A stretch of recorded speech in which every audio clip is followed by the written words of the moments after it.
Welcome to special debate. This is Satish. ముప్పెట దాడిలో చిక్కుకుంది పాకిస్తాన్. ఓవైపు భారత్ గడ్డపై నుంచే పాక్కు ఆఫ్ఘనిస్తాన్ వార్నింగ్ పంపించగా, మరోవైపు గాజా ఒప్పందానికి మద్దతు పలకడంపై దేశంలో నిరసన సెగలు వ్యక్తమవుతున్నాయి. దీంతో పాటు పక్కలో బెల్లంలా మారిన బలూచిస్తాన్ లిబరేషన్ ఆర్మీ రోజుకో దాడితో చావుదెబ్బ కొడుతోంది. వీటికి తోడు సొంత దేశంలోనే అనేక చోట్ల వేర్పాటువాద ఉద్యమాలు ఎబ్బడి ముబ్బడిగా నడుస్తున్నాయి. వీటన్నింటినీ చూస్తుంటే పాకిస్తాన్ త్వరలో ముక్కలుగా విడిపోనుందా అనిపిస్తోంది. అసలు పాక్లో తాజా పరిస్థితులపై ఏం జరగబోతోంది అన్న అంశంపై మనం మాట్లాడబోతున్నాం. చర్చలో పాల్గొంటున్నారు జాతీయ విశ్లేషకులు పెంటపాటి పుల్లారావు గారు, అలాగే ఆర్మీ మాజీ ఉన్నతాధికారి మేజర్ భరత్ రెడ్డి గారు డిబేట్లో జాయిన్ అవుతున్నారు. రైట్, పెంటపాటి పుల్లారావు గారు, పాకిస్తాన్లో జరుగుతున్న పరిణామాలు, ఆపరేషన్ సింధూర్ జరిగి చాలా నెలలైంది. అప్పటికిప్పటికీ పోల్చుకుంటే మేము చాలా బలోపేతం అయిపోయాం. భారత్తో స్నేహంగా ఉన్న దేశాలు కూడా మాకిప్పుడు మిత్ర దేశాలు అయిపోయాయి. ఆ దేశాలకి భారత్కు గ్యాప్ పెరిగిపోయింది. ఆయుధ సంపత్తి పరంగా, టెక్నాలజీ పరంగా కూడా మేము సంసిద్ధంగా ఉన్నాం. ఎప్పుడు యుద్ధం వచ్చినా మేము రెడీగా ఉన్నాం. ఈ తరహా డైలాగులు మనం చూస్తూనే ఉన్నాం. రక్షణ మంత్రి కవాజా నుంచి అందరూ మాట్లాడుతూనే ఉన్నారు. కానీ ఇంట్లో జరుగుతున్న పరిణామాలను ఎలా అర్థం చేసుకోవాలి? పాకిస్తాన్ సరిహద్దుల్లో కానీ, పాకిస్తాన్ లోపల కానీ జరుగుతున్న వేర్పాటువాద ఉద్యమాలు, ఇష్యూస్, ఆర్మీ వర్సెస్ సరిహద్దుల్లో మిగతా వాళ్ళకి మధ్య జరుగుతున్న అంతర్యుద్ధాలు, మీ అంచనా ఏంటి? ఒకటి, అది ప్రజాస్వామ్యం అయ్యేం లేవు కదా, ఒక వెల్ఫేర్ రాష్ట్రం కాదు కదా, అంతా ఫ్రీలు ఇచ్చే దేశం కాదు కదా. కొంతమంది ఎలీట్ ఉన్నారు, వాళ్ళు భూమి అంతా ఎవరితో ఉన్నదో 70-80 సంవత్సరాల క్రితం స్వతంత్రం వచ్చిన వాళ్ళతోనే ఉన్నది. సో అనుకున్నంత తొందరగా ఏదో పడిపోతుంది విడిపోతుంది అని ఉండదు. ఎందుకంటే అక్కడ చాలా స్టిఫ్గా ఆర్మీ రూల్ చేస్తారు. ఎవరు వచ్చినా, ఎవరు వ్యతిరేకించదా వాళ్ళని సగం పంతో జైల్లో పెడతాం, అదే ఉండదు. డిసిపియర్ అయిపోతారు, మాయమైపోతారు. మీరు చూడవలసింది ఏంటంటే అక్కడ ఉన్న 5 ప్రాంతాల్లో ఇప్పుడు 5వ ప్రాంతం కూడా కలిసింది కాబట్టి కొంతవరకు పాకిస్తాన్ ఆక్రమించింది. కాశ్మీర్, పంజాబ్ పూర్తిగా డామినేట్ చేస్తుంది. అలాగే సింధ్ అనే ప్రాంతం కూడా పంజాబ్తో ఉంటుంది. వాళ్ళు వేరే అవటానికి కుదరదు. వాళ్ళు డామినేట్ చేస్తున్నారు జనాభాని, మిగతా బలూచిస్తాన్ని, మిగతా పఖ్తూనా ఏరియాని, పష్తూన్స్ వాళ్ళు ఉన్న చోట. సో ట్రబుల్ ఉండినా వాళ్ళు తట్టుకుంటారు. ఎందుకంటే ఏం ఎలక్షన్ ఉండవు, పాడు ఉండవు, ఏముండవు. జరిగేయన్ని దొంగ ఎలక్షన్స్. ఎవరు గెలవాలో ముందలే ఆర్మీ నిర్ణయం చేస్తుంది. గెలిపిస్తారు, గెలుస్తారు. ఎలక్షన్ కమిషన్ లేదు, ఏం లేదు, అవన్నీ ఉంటాయి. కోర్టులు కూడా ఆర్మీ చెప్పిందే వింటారు. కోర్టులు కూడా ఆర్మీ చెప్పిందే, లేకపోతే తీసేస్తారు జడ్జెస్. అందువల్ల ఎంత ట్రబుల్ ఉండినా లోపల వాళ్ళు తట్టుకోగలరు. కానీ ట్రబుల్ బయట నుంచి వస్తే అది వేరే విషయం. ఎస్, వాళ్ళ పరిస్థితి అన్నట్టుగా ఏదో భారతదేశంతో అస్తమానం పోల్చుకుని ఇలాగ అయిపోయారు అలాగే అయిపోయారు అంటాం వినటానికి బాగుంటుంది, కానీ నిజం కాదు. భారతదేశంకి ఎవరో స్నేహితులు అక్కర్లేదు, విరోధులు అక్కర్లేదు, ముందరికి వెళ్ళిపోతా ఉంటే సరిపడుతుంది. సో అవన్నీ వాళ్ళు ధైర్యంగా మాట్లాడే మాటలు. ముఖ్యంగా ఏమిటంటే వాళ్ళకి రాను రాను పేదరికం పెరుగుతుంది కాబట్టి భారతదేశంతో గ్యాప్ వస్తుంది. మన ప్రపంచంలో ఎవరైతే ఆర్థిక వ్యవస్థ బాగుంటుందో ముందరికి వెళ్ళిపోతున్నారు, వాళ్ళే డామినేట్ చేస్తారు ఆఖరి. ఇవాళ జర్మనీకి సైన్యం ఉన్నదా? సౌదీ అరేబియాకి సైన్యం ఉన్నదా? కువైట్కు ఉన్నదా? సైన్యాలు లేవు, కానీ డబ్బు వల్లే వాళ్ళ బలం. సో భారతదేశం ఫోకస్ మన ఆర్థిక వ్యవస్థ సరిగ్గా చూసుకుని జాగ్రత్తగా చేస్తే పాకిస్తాన్ మాటలాగానే ఉంటాయి. తర్వాత రోజు రోజుకి పాకిస్తాన్ పరిస్థితి కూడా మారిపోతుంది. మీరు వాళ్ళు చూసుకునేది ఏం చూడాలి? చైనాతో ఎల్లకాలం స్నేహం ఒకలాగా ఉంటుందంటే దాని మీద కూడా అనుమానాలు వస్తున్నాయి. గత 2-3 నెలలు బట్టి పాకిస్తాన్ స్నేహం చైనాతో కొద్దిగా తగ్గిపోయిందా, అమెరికా దగ్గరికి వెళ్ళిపోతుంది పాకిస్తాన్ ఏంటి అని ఒక ఆలోచన కూడా చైనాకు వస్తుంది. అలాగే పక్కన ఆఫ్ఘనిస్తాన్ 20 సంవత్సరాలు బట్టి, మాది 40 సంవత్సరాలు బట్టి రష్యన్స్ ఎప్పుడైతే బయటికి 90-90లో పంపించేశారో అప్పటి నుంచి వాళ్ళు అనేది ఏంటంటే మాకు ఇంకో దేశం కలిసింది, మాకు స్ట్రాటజిక్ డెప్త్ వచ్చింది. స్ట్రాటజిక్ డెప్త్ అంటే మా దేశం పెద్ద అయిపోయింది, ఎక్కువ ప్లేస్ ఉన్నాయి అని చెప్పుకుంటా వచ్చే పాకిస్తాన్ వాళ్ళకి గత 2 నెలలు బట్టి ఆఫ్ఘనిస్తాన్తో సంబంధం పాడైపోయింది, పూర్తిగా సంబంధం పాడైపోయింది. నిన్న Afghan foreign minister, Taliban foreign minister Muttaqi భారతదేశంలో ఉన్నారు. అవును, ఇవాళ మన కూడా గడ్డపై నుంచి వార్నింగ్ ఇచ్చాడు పాకిస్తాన్కి. బాగా వార్నింగ్ ఇచ్చారు, పూర్తిగా వార్నింగ్ ఇచ్చారు. మర్చిపోతున్నావు, చరిత్ర మర్చిపోతున్నావు అని ఎవరు పేరు చెప్పకుండా. 100 సంవత్సరాలు బట్టి ముందర బ్రిటిష్కి బుద్ధి చెప్పాం, ఫ్రెంచ్కి బుద్ధి చెప్పాం, రష్యన్స్కి బుద్ధి చెప్పాం, అమెరికాకి బుద్ధి చెప్పాం, నాటో మొత్తానికి బుద్ధి చెప్పాం. జాగ్రత్త. అది స్పష్టమైన వార్నింగ్ ఇచ్చారు నాన్న. అది పెద్ద ఇష్యూ అయిపోయింది పాకిస్తాన్. ఓకే, ఆఫ్ఘనిస్తాన్ మాది, మా స్లేవ్ అనుకున్నది తిరుగుబడతనం అయిపోయింది. పూర్తిగా ఎక్కువ పరిణామాలు రాను రాను రోజుకి మాత్రం పాకిస్తాన్ ఆఫ్ఘనిస్తాన్ నుంచి వస్తాయి.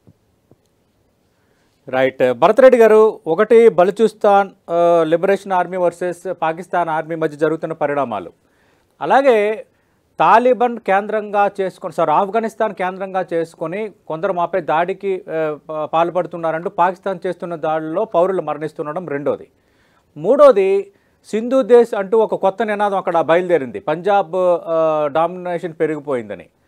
అలాగే పీఓకేలో కూడా వ్యతిరేకత పెరుగుతోంది. తాజాగా గాజా ఒప్పందానికి సంబంధించి పాకిస్తాన్ అనుకూలంగా ఉంది అన్న అంశం నేపథ్యంలో అక్కడ ఇంటర్నల్గా ప్రజల్లో ఒక రకమైన వ్యతిరేకత, ఆందోళనలు, రోడ్లపై ర్యాలీలు ఇవన్నీ జరుగుతున్న పరిస్థితి.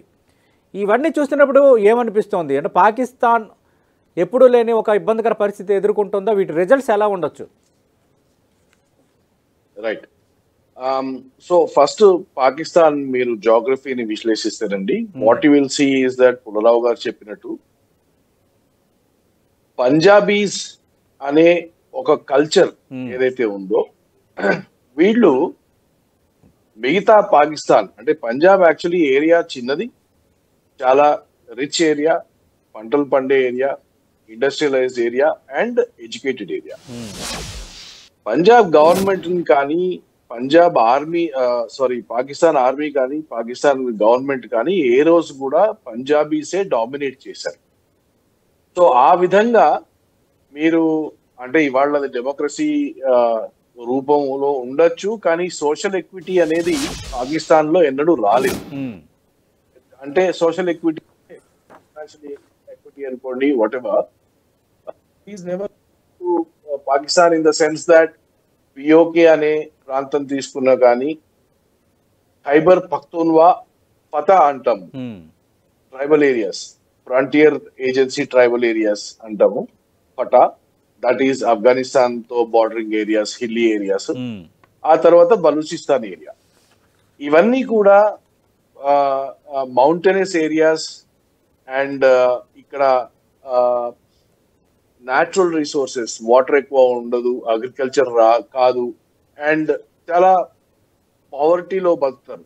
But very proud people. And for the last 1000 years, గత 1000 ఏళ్ల నుంచి కూడా తుర్కీ, ఇరాన్ వైపు నుంచి వచ్చిన ఏ ఫోర్స్ వచ్చినా కానీ ఫైట్ చేసింది ఎన్నడూ కూడా బలూచిస్తాన్ ఏరియాలో ఉన్న ప్రాంత ప్రజలు. ఓకే, అలాగే మీరు ఖైబర్ పఖ్తూన్వా చూస్తే, అగైన్ ఫ్రమ్ బ్రిటిష్ టైమ్స్, మీరు ఏదైతే బ్రిటిష్ ఆక్యుపేషన్ ఉండనో గత 400 ఏళ్లుగా, అప్పటి నుంచి కూడా ఆ ఏరియాలో ఉన్న వాళ్ళు కూడా they are fighting tribal groups.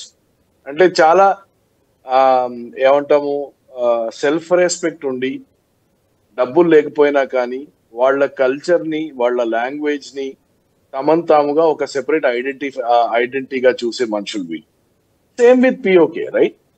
So now what has happened is 1947 లో ఎప్పుడైతే ఇండిపెండెన్స్ వచ్చిందో, ఎప్పుడైతే బ్రిటిష్ వాళ్ళు బార్డర్ ఏరియాస్ ని డిమార్కేట్ చేశారో, అప్పుడు the line which was drawn in between Afghanistan and Pakistan was something called as Durand line. Okay, కానీ Durand line ఏం చేసిందంటే, ఈ పష్తూన్ అనే కమ్యూనిటీ ఏదైతే ఉంటుందో వాళ్ళని డివైడ్ చేసేసారు.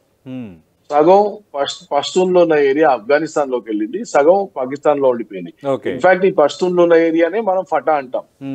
అండ్ వాళ్ళకు ఒక ఆటోనమీ ఉండేది ఎన్నడూ కూడా ఆ ప్రజలకి, అండ్ బార్డర్ కూడా కొంచెం పోరస్ గా ఉండేది, అంటే ఇటు వాళ్ళు అటు, అటు వాళ్ళు ఇటు వచ్చిపోవడానికి వీలు ఉండేది. That was good. But of late Pakistan ఏం చేసింది, 2-3 తప్పులు చేసింది.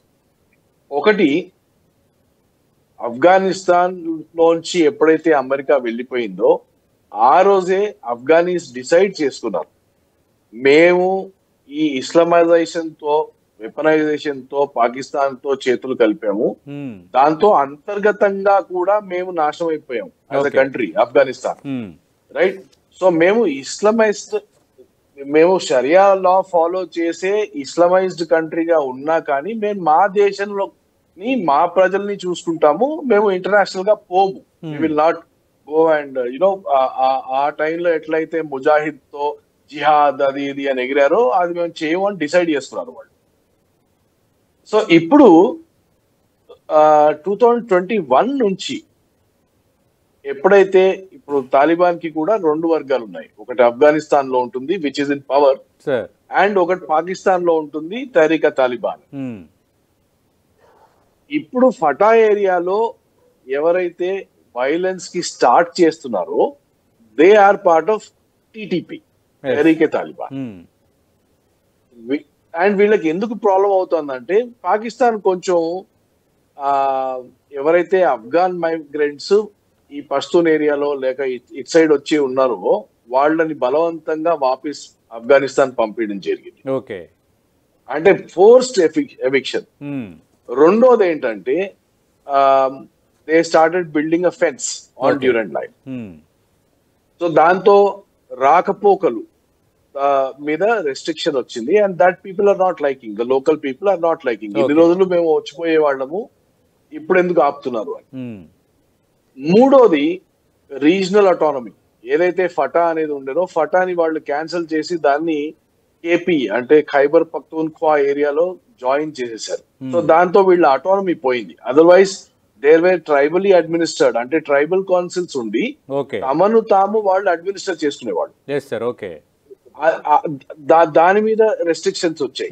All these are reasons for Tehrike Taliban to start strengthening. And ఇప్పుడు వాళ్ళకి తెలిసింది, ఇప్పుడు ఈ ట్రైబల్ ఏరియాస్ లో తాలిబాన్ ఉంటే తాలిబాన్ కి ఒక డెమోక్రసీలో లాగా ఒక గ్రౌండ్ కు వచ్చి నినాదాలు చేయడము లేకపోతే ప్రొసెషన్స్ తీయడము ఇలాంటివి రావు. వాళ్ళకి వచ్చింది యుద్ధం మాత్రమే, కొట్లాడడం మాత్రమే. So Taliban has resorted to violence, but Pakistan వాళ్ళని కూర్చోబెట్టి మాట్లాడే బదులు కౌంటర్ వైలెన్స్ మొదలుపెట్టి. ఓకే, సో కొన్ని దాడుల్లో పాకిస్తాన్ చేసే దాడుల్లో సివిలియన్స్ చాలా మంది చనిపోయారు. అండ్ ఇప్పుడు పాకిస్తాన్ ఏం చేసింది, ఇవాళ్లే కాదు 21-22 లో కూడా వాళ్ళు ఎయిర్ స్ట్రైక్స్ చేశారు ఇన్ ఆఫ్ఘనిస్తాన్. ఓకే, అంటే ఇప్పుడు ఆఫ్ఘనిస్తాన్ ఎలా రెస్పాండ్ అవ్వచ్చు సార్? నిన్న ఆఫ్ఘనిస్తాన్ విదేశాంగ మంత్రి భారత్ గడ్డపై నుంచి ఇచ్చిన వార్నింగ్ మనం చూసాం కదా, వాళ్ళ ఇంపాక్ట్ ఎలా ఉండొచ్చు? వాళ్ళ 2 దేశాల మధ్య సంబంధాలపై దీని ఇంపాక్ట్ ఎలా ఉండొచ్చు? సో అగైన్ చిన్న బ్యాక్గ్రౌండ్, 1947 నుంచి ఆఫ్ఘనిస్తాన్ డెమోక్రసీగా ఉన్నప్పుడు కూడా ఏ ఆఫ్ఘాన్ గవర్నమెంట్ పవర్ లో ఉన్నా కానీ వాళ్ళు డ్యూరాండ్ లైన్ ని రికగ్నైజ్ చేయలేదు. Okay, including Taliban. ఓకే, కానీ ఆఫ్ఘాన్ తాలిబాన్ ఈ రోజు వరకు మేము పాకిస్తాన్ తాలిబాన్ ని సపోర్ట్ చేయట్లేదు అని చెప్పుకుంటూనే వచ్చారు. రైట్. కానీ పాకిస్తాన్ ఎప్పుడైతే యుద్ధ దాడులు మొదలు పెట్టిందో, వైమానిక దాడులు మొదలు పెట్టిందో ఆఫ్ఘనిస్తాన్ పైన, ఇప్పుడు ఆఫ్ఘనిస్తాన్ స్టాండ్స్ స్ట్రెంథెన్ అవుతుంది, హార్డెన్ అవుతుంది. రైట్. సో ఇప్పుడు ఈ వార్నింగ్ తర్వాత they just might start supporting TTP openly. Right. ఇది అయ్యే అవకాశం ఎక్కువ ఉంది. Okay, right. పెంటపాటి పుల్లారావు గారు, ఇక గాజా శాంతి ప్రణాళిక విషయంలో పాకిస్తాన్ ప్రధాని ఫీల్డ్ మార్షల్ తనకు మద్దతు ప్రకటించారని సెప్టెంబర్ 30న డొనాల్డ్ ట్రంప్ ఒక ప్రకటన చేశారు. అంటే ఇజ్రాయెల్ విషయంలో పాకిస్తాన్ వ్యవహరిస్తున్న వైఖరికి ఇది భిన్నంగా ఉన్నట్టు భావించాలి. ఎందుకు అక్కడ ప్రజలు పాకిస్తాన్ వైఖరిపై తప్పుపడుతున్నారు? అక్కడ ప్రజలు కానీ, మాజీ దౌత్యవేత్తలు కానీ, అక్కడ రాజకీయ పార్టీలు కానీ, దీని ఇంపాక్ట్ ఎలా ఉండొచ్చు? ఈ విషయంలో మనకు వచ్చే అడ్వాంటేజ్ ఏంటి? ఇప్పుడు వచ్చింది అక్కడ గాజాకు సపోర్ట్ చేస్తున్నాం, ఆ పీసు ఆ శాంతి గురించి చెప్పబోతే ట్రంప్ అవతల బొమ్మంటాడు. ట్రంప్ పాకిస్తాన్ నాయకులు ఇద్దరిని వాడుకుంటున్నాడు, వాళ్ళు ఏదో ఆయన చుట్టూరా తిరుగుతున్నారు, ఇంకా కొన్ని విషయాలు మన అందరికి తెలిసినవి కూడా జరుగుతున్నాయి, అన్నిటి వల్ల అట్రాక్టివ్ గా ఉన్నారు, చెప్పబోతే అవతల పొమ్మంటారు అంటే వాళ్ళు చెప్పారు, బయటకు వచ్చారు. తర్వాత తప్పకుండా పాకిస్తాన్ లో కోపం ఉండినా ఇట్లా మొదల్లే చదువుకునేది ఆర్మీకి అక్కడ సైన్యానికి అంత గ్రిప్ ఉన్నది కాబట్టి ఎవరైతే ఎక్స్ట్రీమిస్ట్ రిలీజియస్ జిహాదీస్ ఉన్నారు కూడా ఆర్మీయే వాళ్ళు పెట్టి పోషిస్తుంది కాబట్టి పెద్ద సీరియస్ గా ఉండదు.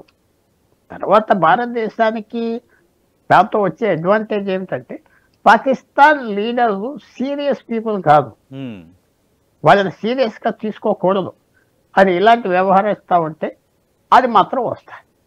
వెంటనే ఏదో తప్పు రిమార్క్ చేశారు కూలిపోతారు అక్కడ అది మనం అనుకోవటం ఎగ్జాజరేషన్. వాళ్ళు ఎలా చేస్తున్నారు, ఏం చెప్పినా ఏమంటున్నారు, మేము అమెరికాకు దగ్గరగా ఉండాలి, భారతదేశంతో దూరం చేయాలి అది పబ్లిక్ చెప్పుకుంటున్నారు. పబ్లిక్ అది ఒప్పుకుంటుంది ఎక్కువ వరకు, పంజాబ్ పబ్లిక్ అనుకోండి, లేకపోతే వాళ్ళు ఎలీట్ ఎవరైతే పైన పరిపాలిస్తున్నారో. సో అది అలాంటి ఇన్కన్సిస్టెన్సీస్ అంటే ఇటు ఇవాళ ఈ మాట చెప్తాం, రేపు ఇంకో మాట చెప్పటం, తప్పుకోవటం, అది పాకిస్తాన్కి చాలా అలవాటు. అదంతా సాధించగలిగారు.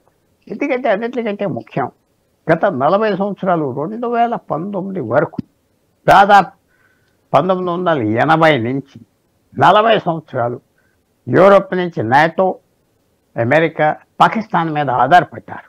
ఎందుకంటే ఆఫ్ఘనిస్తాన్లో రష్యా వచ్చాక పాకిస్తాన్ వాడి రష్యాని యుద్ధం చేశారు. తర్వాత తాలిబాన్ 2001 నుంచి వాళ్ళతో యుద్ధం చేయడానికి పాకిస్తాన్ అవసరం. వాళ్ళ ఎయిర్పోర్ట్లు రూట్స్ లేకపోతే ఆఫ్ఘనిస్తాన్కి వెళ్ళలేరు. అది అలవాటు పడిపోయారు పాకిస్తాన్.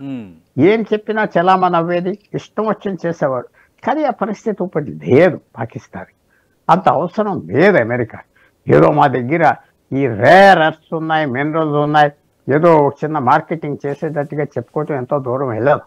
పాకిస్తాన్ ఉపయోగం ప్రస్తుతం ఏంటంటే సౌదీ అరేబియా, ఖతారు పాకిస్తాన్ ని రహస్యంగా సపోర్ట్ చేస్తున్నాయని బయటకు వస్తుంది. అమెరికాతో, ట్రంప్తో మీరు వాళ్ళతో బాగుండండి అని వాళ్ళకున్న సంబంధం కూడా వాళ్ళతో పంచుకుంటున్నారు. అది కొన్ని రోజుల వరకు సాగుతుంది. ఏం చేసినా పాకిస్తాన్ వాళ్ళ నాయకులు ఆఖరికి ఏమంటారంటే మేము ఏం చేసినా భారతదేశాని కోసం చేస్తున్నాం, వ్యతిరేకం కోసం అంటున్నారు. కాబట్టి పెద్ద షాక్ వచ్చేసి వాళ్ళు ఏదో ఇది అన్నారు, అది జరిగేది కాదు. పాకిస్తాన్ అధికారులకి ఆ లైసెన్స్ ఉన్నది. భారతదేశాన్ని చూపించినంత కాలం ఆ ఆర్మీకి కూడా లైసెన్స్ ఉన్నది. అంతే, అదే మనల్ని బూచిగా చూపించి బతకడమే అంతే. అది లేకపోతే ఏం లేదు. ఏం చేస్తుందా ఆర్మీ ఏం చెప్తాదంటే మేము లేకపోతే భారతదేశం మింగేస్తుంది, ముక్కలుగా కోసేస్తుంది పాకిస్తాన్ చెప్పుకుంటా బ్రతుకుతున్నారు. అది ఎంతవరకు నిజం అబద్ధం అది వేరే మాట. అది ఒక్కటే ఎక్స్క్యూజ్ భారతదేశం. అది కూడా ఇంకో చిన్న మాట చెప్పాలి. వాళ్ళు 1963 నుంచి చైనాతో కలిసి సీక్రెట్ గా ముందల, తర్వాత ఇప్పుడు ఓపెన్ గా యుద్ధం చేస్తారు. చైనా లింక్ కనుక పాకిస్తాన్ కి తగ్గితే పాకిస్తాన్కి ఏమీ ఉపయోగం లేదు, మనకేం పని. ఆ లింక్ తగ్గుతుందా, తగ్గే అవకాశం ఉన్నదా, ఆ రోజులు వస్తాయా అంటే రావచ్చు. ఎల్లకాలం ఒకే సంబంధాలు ఉండవు దేశాల మధ్యన. మ్యాపులు మారిపోతాయి, దేశాల సంబంధాలు కూడా మారిపోతాయి. ఆఫ్ఘనిస్తాన్ పాకిస్తాన్ కి పడవపోవటం ఏంటి, ఆఫ్ఘనిస్తాన్ తాలిబాన్ ఫారెన్ మినిస్టర్ ఇవాళ భారతదేశం రావటం ఏంటి, ఏ మార్పు అయినా రావచ్చు. రైట్.